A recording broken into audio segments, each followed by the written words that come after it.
Hi, I'm Sophia and I'm a sewing tutor. In this video, I'm going to show you how to sew a buttonhole. Let's get started.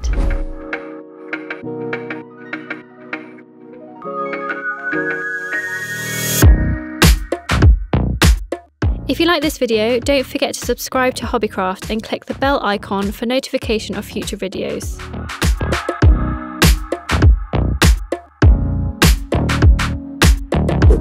For this video, we are using the Hobbycraft 19S sewing machine. For other machines, please check your manual for the appropriate settings. On this machine, find the size of the button and mark the start and end points using the guide on the buttonhole foot provided. Unclip the normal machine foot and clip on the buttonhole foot. Line up your fabric with the starting point on the buttonhole foot. You want to go over the markers you put on the fabric.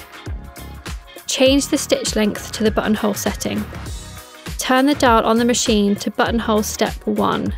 Sew until the guide reaches the end point of your buttonhole. Turn dial to step 2.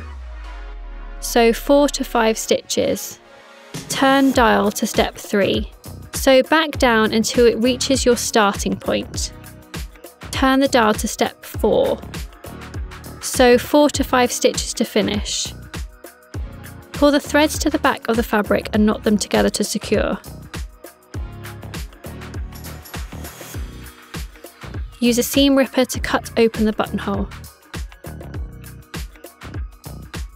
Go to hobbycraft.co.uk to book a workshop, find your next project or learn a new skill. If you enjoyed this video, make sure you leave a like. We'd love to read your comments. And join us for more videos soon.